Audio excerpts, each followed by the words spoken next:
Welcome to A Pastor and a Philosopher Walk Into a Bar, where we say the things you wish your pastor or your philosophy professor had said to you about God, spirituality, and the church.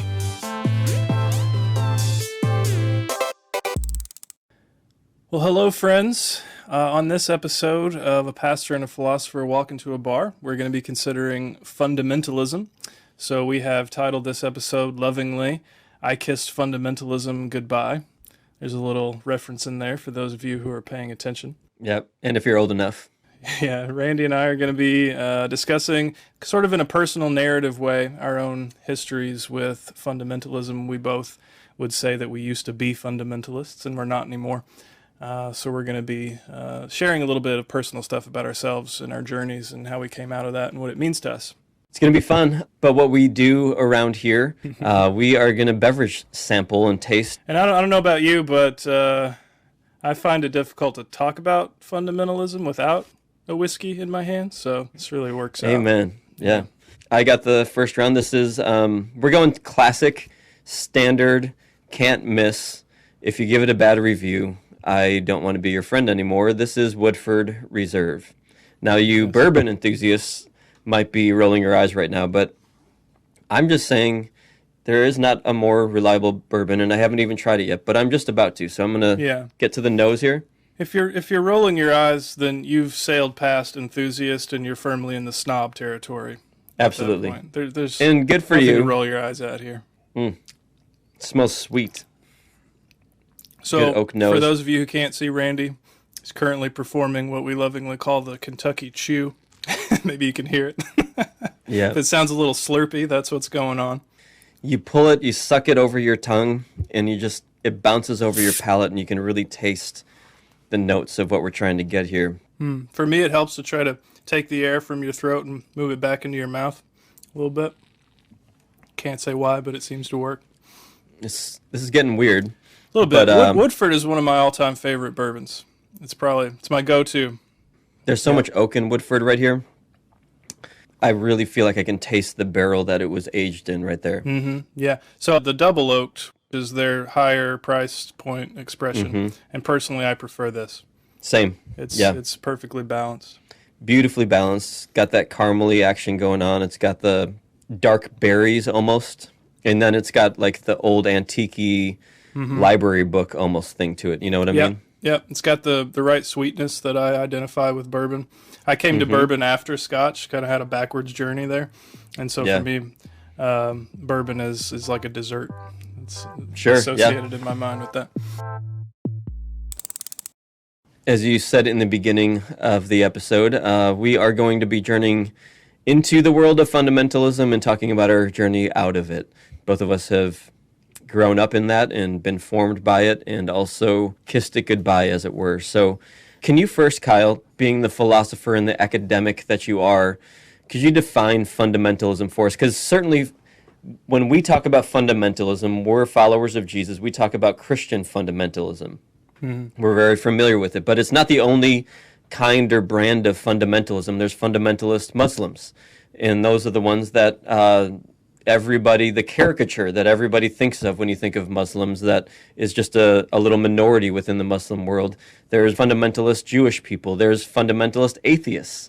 You know, there's fundamentalists of all sorts. So could you define fundamentalism for us, Kyle? Sure. So in the Christian context, or I should say the Christian American context maybe, fundamentalism has a kind of specific historical meaning, which is not always what people intend when they use the word. So if you were to look up just in a dictionary, fundamentalist, you'd see something like the following: strict adherence to biblical literalism, and maybe some isolationist social tendencies. And the reason for that is because around the early 20th century in the United States, there was a movement that came to be called fundamentalism, and the reason that it came to be called fundamentalism is because of a specific book or a set of essays that were published in about 1910 called The Fundamentals, and then it had this fun tagline, "A Testimony to the Truth." So it gives you an Nice. idea of how seriously they took themselves. Yep. This set of essays was by some pretty conservative evangelical biblical scholars who took a very literalist, very kind of narrow reading of the Bible, particularly certain parts of the Bible. Strong inerrantists, that kind of thing. Probably a reaction against the Enlightenment. Yeah, and ended up taking some pretty strong stances against liberal theology, against what scholars would call the historical critical method of biblical interpretation, which means you're treating the text of the Bible scientifically, and you're trying to study it like you would study any other ancient text. They don't approach it from a perspective of faith. Biblical scholars, they approach it from a perspective of historians or sort of secular scholarship. And that set of essays, the Fundamentals, was really influential, and it ended up creating, or at least spearheading, this movement within American Christianity away from certain expert consensus on several issues. So things like the origin of the universe. How old is the physical universe, or human sexuality, or various political issues. You name it. There's all sorts of these issues that secular experts had sort of formed consensuses about, and the environment and what's happening to it, etc. And this group of evangelicals viewed those expert consensuses as being in tension with or in contradiction with their reading of the Bible, and so they sort of battened down the hatches and became kind of insular. And then this movement picked up a lot of political steam, and we could do a whole episode on, in fact, we will do a whole episode on evangelicalism and how some of that worked out. And so in the sort of historical American context, that's what it means to be a fundamentalist. It's to be a certain kind of evangelical in that particular tradition. But the word gets used differently. And often the word means no more than somebody that I disagree with. It's used as a pejorative or abusive term. So a philosopher that I admire named Alvin Plantinga, one time he was trying to define fundamentalism, and he said, often the word just means something like ignorant son of a bitch. Someone whose opinions are somewhere to the right of my own is what fundamentalism often means. And we want to, I think both of us would agree, we want to avoid that. We don't want to use it in an abusive way, right? Because we identify with the community. We say we were fundamentalists, and it wasn't because I was an ignorant son of a bitch. Right. There were some good reasons why I was, and there's also some really good reasons why I'm not anymore. So when we use the term fundamentalist, we mean something like the following: a Christian who is pretty conservative in their theology and who leans very heavily on a very strict literalist reading of the Bible, and who approaches that in a somewhat dogmatic way, which means they need it to be true. They need it to be that interpretation of the Scriptures, the correct one, and all competing interpretations are somehow dangerous or untrustworthy. Yeah. So that's the kind of context we came out of, and I think that's what we mean when we talk about fundamentalism. Yep. Yeah, I mean, as we talk about how we use the term fundamentalist, I do currently use fundamentalist as a derogatory, pejorative word. But I grew up in a fundamentalist family and still have close family members who are fundamentalists and who would consider themselves fundamentalist and don't see it as a dirty word. I remember exactly where I was sitting with a close family member who I love, and we were talking about faith, and we normally don't talk about faith because it's a potentially volatile thing, and talking about faith a little bit, and I asked this family member if they would consider themselves a fundamentalist, thinking it's a dirty word, and they said, actually, yeah, and I like the idea of being a fundamentalist because a fundamentalist stands on the fundamentals of the faith, and at that moment I was both surprised because it's not a attractive term for me, but also kind of impressed that, like, actually I do stand on the fundamentals, and unfortunately that inherently means that I don't, because I'm not a fundamentalist, you know. But we can get into that later. But Sure. Not all definitions of it are awful. I'd love to hear your story, Kyle, of what your journey in fundamentalism looked like. Yeah. When I was a kid, I've been in church my whole life. I was raised in the rural South, Kentucky, which we consider it the South. People in Mississippi probably don't, but in Kentucky, if Listen to you. you're in the South. You're from the South.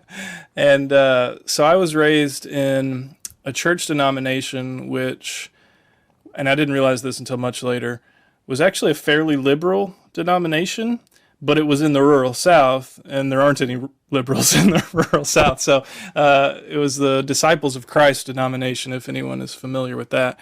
And they tend to be, like, if you go to their general conference or whatever, you'd be around some people who are pretty theologically liberal. And so our pastor was trained in that denomination, and so his own personal views weren't necessarily very conservative or fundamentalist. But a lot of the people in the congregation certainly were, just because of geography. And my father was definitely one of those people. And so I, as a child, was very happy in this congregation. I didn't know anything about how it differed from any other kind of theological outlook. All I knew was we take communion every week, and everybody can take communion, and that's their whole shtick. And over time, my father became less and less okay with that. He became more and more conservative, largely as a result of listening to certain radio preachers and biblical scholars. I should try to guess which radio preacher that was. Was it John MacArthur? Not him specifically, but I think he was in the sort of group of people. Actually, a guy is one of those biblical prophecy guys named Chuck Missler. He had a radio program that my dad really liked. And my dad had this Schofield Study Bible, which is this this very dispensationalist kind of take on the scripture. So, it gives you the answer to any question you might have while you're reading it, and you just look in the footnote and it tells you what it means.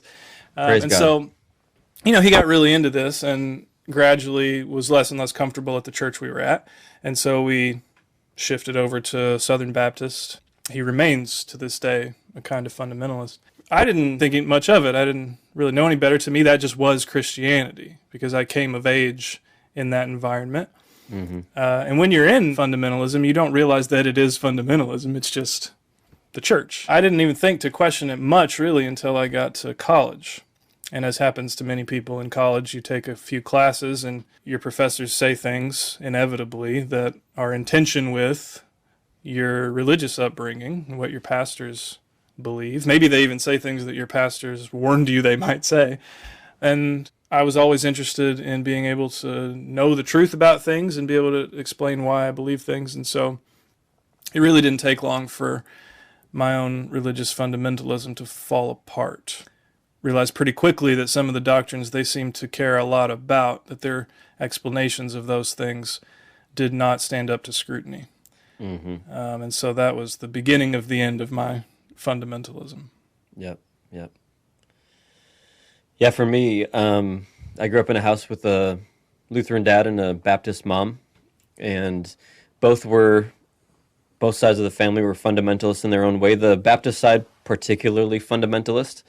And so, I grew up in the house where we were literally driving to school and we'd be singing, "This is the day that the Lord has made." We would do it in round. It makes me throw up in my mouth just thinking about it, but also warms me strangely. So, I grew up in a world where my cartoons were Superbook, was the Old Testament stories, and the Flying House was the New Testament stories. And I learned the Bible, and from third grade on, I went to a Christian school, and so I never was educated into the way of evolution and had to confront that reality. Creation was science to me, and I had a very narrow, sheltered worldview. I remember sitting in our living room growing up. I was probably 11 or 12 years old, and the local news had a story about some gay men who were protesting something. And I still remember these men chanting, "We're here. We're queer, we're not going away." And I remember being scared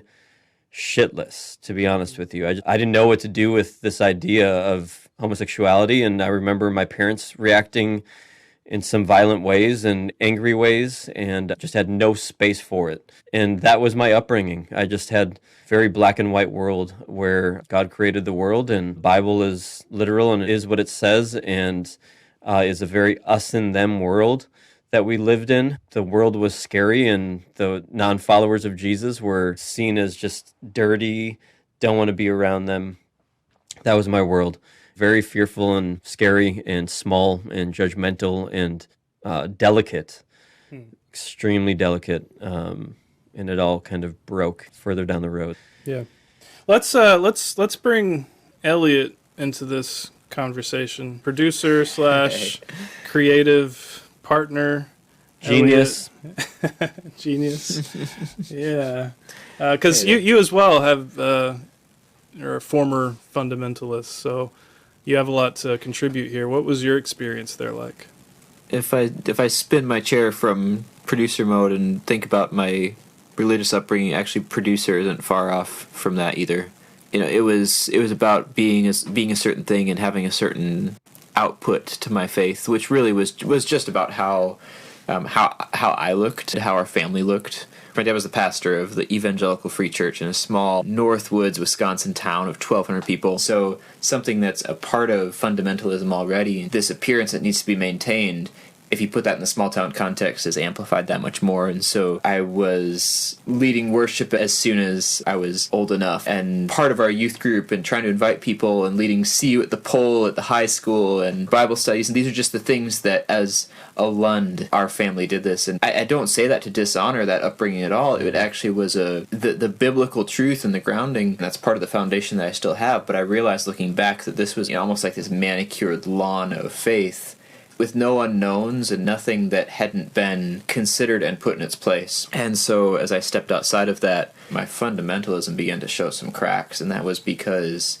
I had never been around people who loved Jesus and also would swear, like sometimes for fun, or would drink or smoke or do these things that, like, around the Lund dinner table, these were bad things, like for people who weren't following the Lord, as opposed to us. And so to see people who I wanted to be like, that really started to break me down, and people didn't necessarily have to act the same way that I had always been taught to act in order to be Jesus followers. And so that was my experience with fundamentalism and how it started to break down for me. So this question is directed at both of you. Was there a particular form of disruption? Was there a particular experience or a particular conversation or something like that started to crumble the house of cards, so to speak? For myself, it was more of a gradual progression of a lot of really small things. I realized, for example, that creationism was not scientific. I realized all these things, and gradually came to understand that the kind of experts that my community had appealed to weren't really experts. And over a long period of time and several other experiences that we can talk more about, just gradually came to realize I wasn't a fundamentalist anymore. But it was never like a single intentional decision. What was that process like for you guys? Yeah, it was definitely a process, but there's a few milestone moments that define that. One was just getting out of the Baptist or Lutheran church and getting into a little bit more of a, I don't know, it was very evangelical, but still more open reality and worldview in the church that I was a part of in college, and wanted to be a pastor, discovered I wanted to be a pastor, but within that would have a drink every once in a while because friends would, and didn't feel bad about it, and felt like I had to hide that from my family, and journeyed from smoking cigars to cloves to cigarettes, and then got addicted, and didn't feel terrible about it, actually, but I had to hide it, even though my mom knew the whole time. But the biggest thing that really sucked me out of that fundamentalism was working at a restaurant where I was the only Christian person there, and my bubble was burst. I just didn't know what to do with all these people who were just the furthest thing from what I grew up in, but they would just happen to be amazing people, salt of the earth people who partied hard, but they were amazing, beautiful people. I remember having my world shaken when a gal who was a server, we got off at the same time on a Friday night, and she said, "Hey, Randy, you want to go have a drink?" And internally, I was like, what? A girl wants to have a drink with me. She must be hitting on me. Turns out she just wanted to hang out. She's a cool gal. The other person that shaped that for me was this guy named Brad, who was very obviously gay. The first time you talk to him, you know that he's gay. And I had no experience with gay people. I thought that they all had HIV, and that maybe if I got into too close of contact with Brad, I might get HIV myself. I started there and then observed what a beautiful, amazing person Brad was and became great friends with him. And then I remember this moment where we, after a shift, went and had martinis and talked about him and his sexuality and his world and me and my world and my understanding. And he was gracious enough to let me ask him questions like, has he always been gay, and when did he find out? And if he could choose to not be gay, would he not be gay? And his frustrations with how hard it is to settle down and have a family, and that's all he wants to do. That's what he dreams about. And talking about his struggle with the culture and all sorts of things. And it just, in that one night of a couple of martinis and a conversation with Brad, my world just melted. And it went from black and white to colorful and confusing, but rich and complex. It went from simple, cut and dry to anything but. That really was a catalyst for bringing me out of fundamentalism, seeing that the world isn't as simple and nice and neat and concise as I was raised to think it is. And I thank God for that moment. Elliot, how about you? Mm-hmm. There was a point where I realized that fundamentalism wasn't going to be a big enough place for me to live happily and healthfully. And it was actually a moment in our marriage where we were already going through a lot, but I think we were just sitting and watching like some sad movie, like Where the Red Fern Grows or something. And Grace turned to me, my wife turned to me and said, "Do you not feel this at all?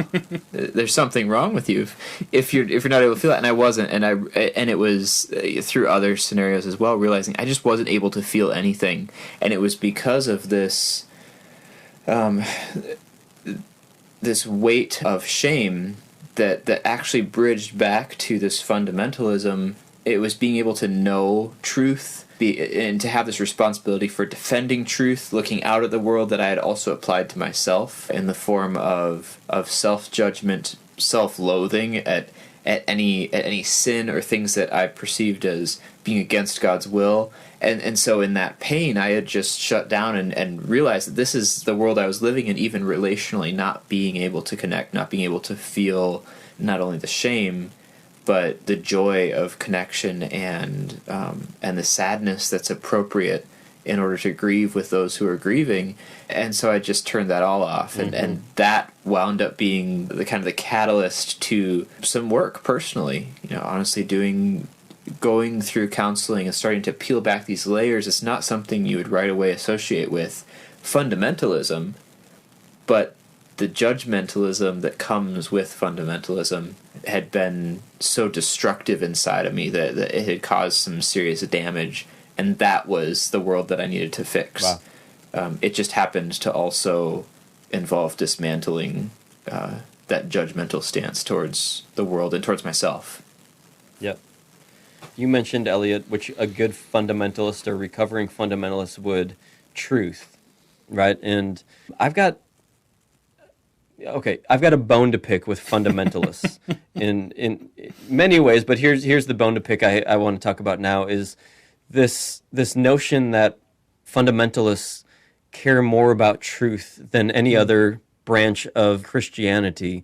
First of all, I think fundamentalists idolize truth over and above God in many ways. Fundamentalism idolizes the scriptures because they call the scriptures truth, and it's a member of the Holy Trinity, which is completely unhealthy. But secondly, fundamentalists kind of feel like we are passionate about truth, we have the truth, we own it, we know what it is, we are protectors of truth, when really what we find in the scriptures is Jesus is the fullest revelation of who God is. And Jesus himself said that I am the truth. The truth is a person. The truth is not a bunch of ideas. The truth is not a literal interpretation of the scriptures. The truth is not a guidebook and a statement of faith on a church website. I'm getting a little preachy here.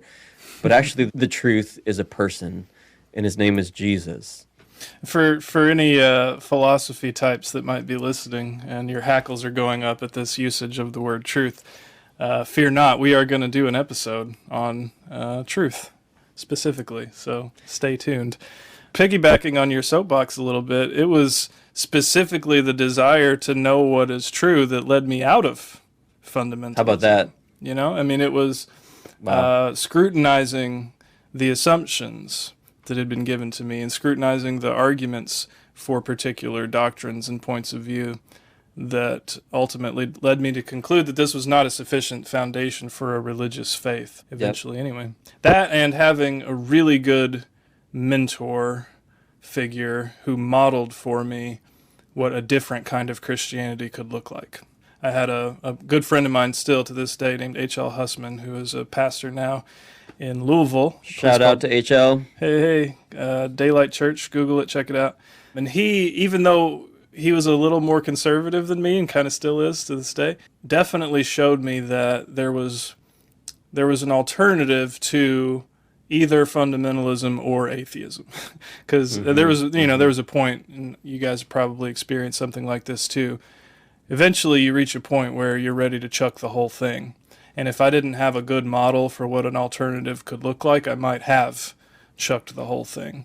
But he and a few other people modeled for me, like, look, you can be passionately invested in this and also simultaneously admit that you're unsure about some stuff. Yeah. And not pretend that you're 100% certain about everything all the time. And that, as a matter of fact, a sincere religious faith doesn't need to be 100% certain about everything all the time. And we can have serious conversations and serious disagreements and still love each other through them and share a religious experience together. And if I hadn't had that, I might not have stayed around at all. Yeah. Thank you, Lord, for HL. I mean, I can say pastorally, I've been pastoring for, 13, 14 years, and I've walked through countless faith journeys with people or faith crises with people who grew up fundamentalist and were introduced to the wrong or maybe even the right person who caused them to question their view on the scriptures or contradictions in the scriptures or whatever. Science confronted them in a jarring way, whatever it might be. And they had a little doubt. Doubt snuck into their process, into their faith journey, and they had no idea what to do with it because they've been groomed in this world of fundamentalism that says, if one thing isn't true, the whole house falls apart. That is a really, really dangerous kind of faith to give a person because the world is just not that black and white and cut and dry. And it's frustrated me endlessly journeying with people. And by frustrated me, I mean also like I just love them so much. I just want to be like, you don't have to freak out if the Bible isn't absolutely literal. You don't have to freak out if inerrancy actually doesn't work out because Jesus is still alive. For crying out loud. So that's a fatal flaw to fundamentalism to me, is I don't want to pass down to my kids a faith that is so delicate that if one little thing is out of whack about it and they kind of look under the covers and it isn't there, that the whole thing falls apart. Yeah, in some ways, I think this is a justified fear that a lot of fundamentalists have. It seems to me there's an insecurity at the root of this approach to religious faith, and that there's something right about it in the sense that once you start to question it in that way, yes, you might actually be led down a trajectory where you begin to question all of those other things. I was led down that trajectory, and whatever form of faith you end up with will be a fundamentally different kind of thing than what you started with. And to that extent, the fundamentalists are correct to be afraid of that. But, at the end of the day, like, either you trust that God is able to handle that kind of doubt or not.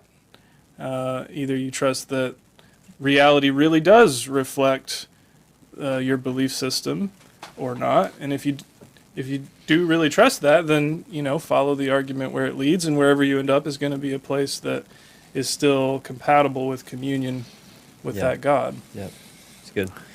Wow. So let me ask, where would you say, how would you describe your faith journey now at this point in time? I started with a really long list of things that I was sure of in my faith. And I thought that's the way it was supposed to be, but over time it's actually become a much shorter and shorter list as I've started to realize what the actual, I mean, it's ironic, is what's actually fundamental to faith in this triune God. And it's not a certain eschatological view, and it's not a certain way even of seeing the creation narrative, or of interpreting how we should be on mission in the world. It's understanding that there is a creator God who sent his son to save us from sin, and now we get to be with him in life. And that's kind of the only thing that I've been able to cling to through this. And there are other things that I actually hope are going to come back into phase that I'm going to be able to once again feel sure of, but that doesn't feel like a journey that can be rushed right now. It's been more appropriate to sit back and hold loosely and let the ground shift. So yeah, I hope to be able to continue in this faith in God, and to have that type of trust. But I guess to have that type of trust requires a loose holding of it as something that doesn't have to be coddled or protected. And that's much more the stance I've taken now than when I needed to protect that house of cards from getting bumped. It's good. For me, if I had to describe the state of my faith currently, it would be something like a deep fascination with agape.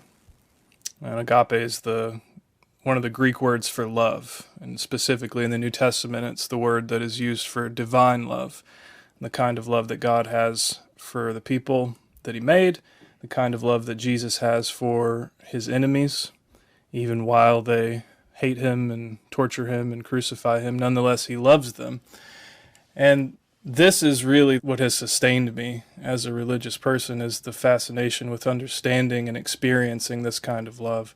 And if I'm just totally honest, totally transparent, at this point in my religious journey, I'm pretty ambivalent about the rest of it. Ambivalent in the sense of being like torn in multiple directions.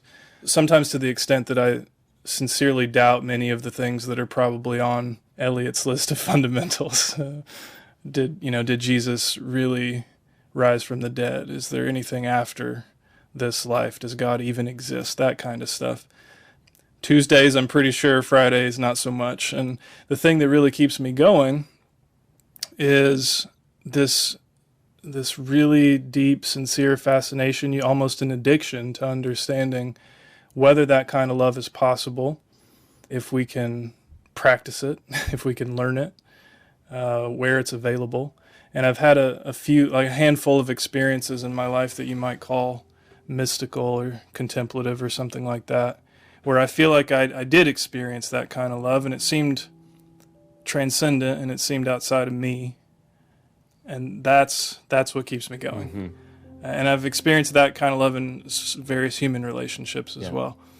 At the end of the day, my faith at this point is a combination of sincere doubt, but also sincere hopefulness that the world really is as described in the New Testament. Mm-hmm. And when I can't bring myself to believe that it is, I rest on the hope that it might be. How about you, Randy? As my faith has evolved, which it certainly has, with each evolution, Jesus hasn't diminished, he's just gotten better.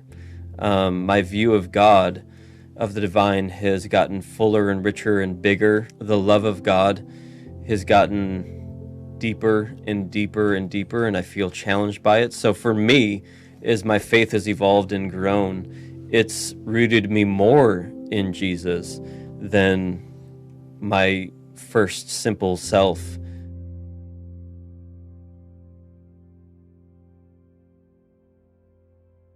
So let me ask this, as we've talked about where we are and how do we deal with an ever-evolving faith journey. Kyle, what do you think is a healthy way to engage with God or hold our faith journey in a really mature, healthy way that's going to bring life? Yeah. So let me start answering this question by saying a way that I think you should not do it. And this is the way that I did it for quite a few years.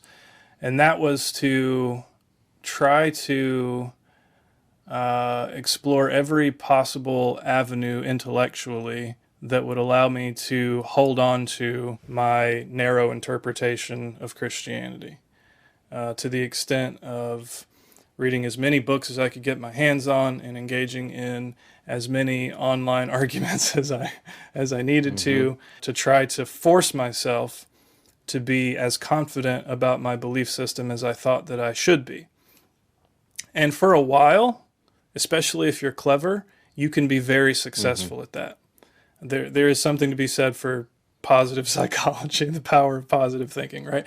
And convincing yourself of certain things. I got super into that. And for several years, I thought it was my life calling to be an apologist, a Christian, someone who, professionally defends the faith, but from a very intellectual perspective, marshals all the arguments that you can to justify why the Bible is inerrant and doesn't have any contradictions, and why each of these doctrines and our understanding of them is, precisely accurate. And that is the wrong way to go about recovering from fundamentalism or something, because, boy, there's so many dangers there, and I don't want to go into them all right now. We should have a separate discussion about that, but it's maybe the most pernicious thing.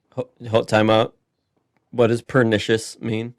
Yeah, it's maybe the most dangerous thing. Thanks the for most dumbing it tricky down. thing about certain forms. You're welcome. Certain forms of particularly evangelical Christian fundamentalism is that because it has this tool of apologetics, it gives you a kind of a framework for anticipating and explaining away any kind of resistant, inconsistent information you might encounter in the world. So I go to college and I take a class and the professor says XYZ, and that disagrees with what my pastor said. But my pastor warned me that they were going to say that. And then they already gave me a reading list. Just in case they say this, here is what you should say, or here's how you should interpret it, so that your mind is never actually focused on getting an education or learning what the expert has to teach you. It's focused on refutation and holding on to your prior point of view. And that's the way I went about it personally, and that was deeply destructive. For me, a healthier approach has been to focus first on relationships with people and trying to form mature, healthy, loving relationships with appropriate boundaries and all of that, and letting the religious agreement stuff play second fiddle to that. And it's not that it's not in the picture ever. It is, because if you're a religious person and you're going to have a deep friendship or a deep romantic relationship or a deep family relationship with someone, being religious is part of who you are. And that's going to have to come into play eventually. So it's not that it's not that we bracketed it out altogether. It's that it's no longer the most important thing. It's not given primary place anymore, and we don't approach it as though if we don't agree about this, it's the end of the goddamn world. We approach it as though agreement about this is secondary to us actually having a loving relationship with one another, because we both agree that probably God cares a little more about that than he cares about us agreeing about how old the earth is or whatever. So that's the kind of general approach that I've developed to this sort of thing. And what I found, interestingly, is that when you approach the relationship first, the other stuff becomes a lot more manageable. The disagreements that might be inevitable now take place in the context of trust. And we're willing to listen to one another in a way that we wouldn't have been if the entry into the relationship was, let's, hash all this out immediately. Yeah, that's good. It's really good. How do we see God in our faith journey in a healthy way? I would say, first of all, for me, it looks like my faith journey is not something that needs to be protected. It's something that should be enjoyed. That's a very fundamentally different perspective on my faith journey. Another one is that it's a dangerous thing to think that I've arrived at truth. The scriptures are authoritative to me, But to think that I've arrived at truth and I have a full understanding of who God is, it's a very arrogant position to hold, rather than to say, I'm on a journey towards truth that I'm going to be on for the rest of my life, and I'll never arrive until I stand before truth and look him in the eyes when I see Jesus. So thinking back over everything we've said about our journeys out of fundamentalism, I know all of us still have family members and good friends who are fundamentalists, who are still very much in it. Some of them struggling with it, some of them proud of it. How should we relate to these people? Do we consign them to the trash bin of history? They're just behind the times, and they're a minority, and so we're just going to move on without them? Do we view them as the other, the enemy to be fought and defeated? Or is there a better alternative? So how have you guys approached this personally with respect to fundamentalists that you're still in relationship with? All sorts of ways, basically. I have confined them to the trash heap of history, and I have just tried to ignore the fundamentalists and done all sorts of things. But then I go back to what you said, Kyle, in the beginning of where your faith journey is, and you said it's this obsession with an addiction to agape love. And then that begins to challenge me again, because if God is love, and if Jesus, the fullest expression of who Jesus is agape love, then I have to choose to love my family members who are fundamentalists. I don't get a choice in that, actually. And that's helpful. It's easier for me to love my family, because your family is something that you can say no to, but man, that's hard to do. My family is my family. And so I don't have a ton of fundamentalist friends, because you can pick and choose your friends, and I don't choose a whole lot of fundamentalist friends. But the fact that my family, I can still love them, and I can still appreciate them, and I can still see beauty in them, even though I disagree fundamentally with their fundamentalist beliefs, tells me that maybe I should open my world up a little bit more to people who I see as having a smaller, more confined faith journey than myself, that I condescend upon, and I've been condescending through this podcast. It checks me a little bit and says, I don't know if that's what agape love looks like. Agape love probably looks like making room and space for people who I disagree with, and just finding the beauty in them a little bit more. Now, I know this is a really pastoral, churchy answer, but I think this is a more Christ-like answer. And sometimes that looks like not talking about things like politics or faith. And that's best. That's choosing love. That's choosing a person over my agenda, and loving a person for who they are rather than what they do or don't believe in, choosing to see the beauty in them. So that's my reality, is I have relationships that I just can't go there with, because it's not constructive. I won't love them as much as I would as if we just don't go there. And hopefully I hope and pray that we will get to a point where we can talk about that in a generous, loving fashion. But not right now, we can't. And that's okay for me. And it's actually enhanced our relationship and given me a way forward. So that's how I do it. Or how I try to, I should say. It's not that easy.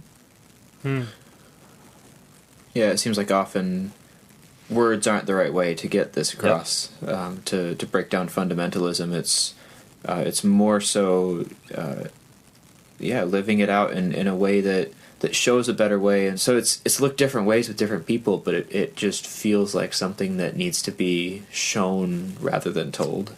Yeah, that's excellent. So that really dovetails with my approach to this as well. Or I should say my ideal approach to this, because there's the way that I would like it to go, and then there's the way that it sometimes often does go. The way that it sometimes does go is we have a weird argument on Facebook, and then we don't talk to each other. Oh, Facebook. There's a lot of avoidance, right? I mean, in some of my relationships, it's gotten to the place where kind of a conscious decision, if we're going to continue to enjoy each other's company, issue X just doesn't come up. And sometimes I think that's where you have to go. That can be the most responsible decision to make, given the dynamics of a relationship. But for me, it's not ideal. And so how I think about the ideal, here's some philosophy for you, if you're ready for this. A philosopher named Soren Kierkegaard talks about a concept that he calls indirect discourse. And this is a way of communicating without saying directly what it is that you want the other person to believe or understand. And for him, it's really bound up with his whole approach to philosophy. He wrote under pseudonyms most of the time. So most of the works that we have of Kierkegaard are under different names. And sometimes he will say things in one work that will directly contradict something he says in another work. And sometimes in the same book, even, he'll write under different names and argue back and forth with these characters. And so it's very hard to pin down. Major issue in Kierkegaard's scholarship is, what the hell did Kierkegaard think about anything? But he does this very intentionally, because he believes, his view of faith is that you cannot get to Christian faith intellectually. It's not possible. He was an anti-apologist before there was ever such a thing as evangelical apologetics. Your reason is going to only ever get in the way of you having the encounter with God that is necessary for sincere Christian faith. And so if you're going to lead somebody to that kind of encounter, and let's be honest, when we're dealing with our fundamentalist friends and family, that's what we're doing. I mean, our hope, anyway, I think, is that we want them to experience what we experienced. To use another philosophical metaphor, leaving the cave and seeing the sunshine and figuring out what a freer, more sophisticated faith can be like. We want that for them too. But approaching that intellectually, shooting arguments at them, trying to get them to see that their position is irrational, probably not the way to do it. And so you have to figure out a form of communication that is indirect. And that can take a lot of different forms. And for me, the form that it tends to take is building a relationship of trust around whatever I can find in common with that person, even if it's just, we both like Woodford Reserve. That could be the whole basis of our relationship at the beginning. But building some trust first, and then also secondarily, not having an agenda for where I need this to go. And that requires a lot of self-work, getting to the place where I'm genuinely okay if this does not lead to their conversion, if this does not lead to their departure from fundamentalism. My goal is this relationship, and loving them well and modeling for them what I think Christian faith looks like to me, or what I think agape looks like. And I don't need it to necessarily turn out a certain way. And that's just something I have to work on for myself. But in my experience, when you approach a relationship that way, it's much more likely to end up in the place that you would hope that it would, but indirectly. A couple of years ago, I was sitting on a beach on a Northwoods, Wisconsin lake, just beautiful place and what I consider just paradise, this beautiful place. And I was on a bonfire. It was probably midnight or later, and just by myself, and there was no moon, and the sky was just full of stars, and I could see the Milky Way, everything. It was just brilliant. And I remember it just took my breath away, and I remember thinking, how could I ever think that I could wrap my hands around you? How could I ever think that I could know you fully? It just seemed silly in that moment. And that was I felt closer to God in that moment than I had in a lot of different worship experiences or enlightened times. And that's kind of what my journey's been like. God has just gotten bigger and better and more beautiful. I expect that in 5 years, my vision of God and my understanding of God is going to be bigger and better and more beautiful. I just expect it to happen. I expect it to change and to morph and to grow and to get better, because God has never been more beautiful and attractive to me than he is right now. The person of the Christ has blown up my world. And the scriptures really are responsible for it, but many of us just don't want to pay attention to what the scriptures actually say about who God is in Jesus Christ. So that's where I am. I'm enthralled. I'm all in. I'm more in than I ever have been. And that doesn't mean I don't have doubts or don't think that I might be, getting paid to mislead people. Sometimes I think that, but more often than not, I'm all in on Jesus.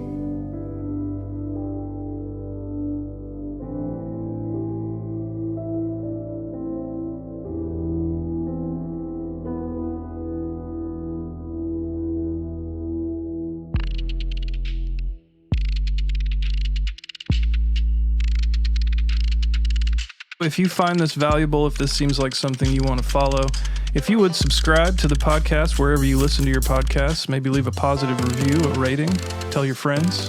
We love to be loved. Your grandparents, your cousins, Absolutely. uncles.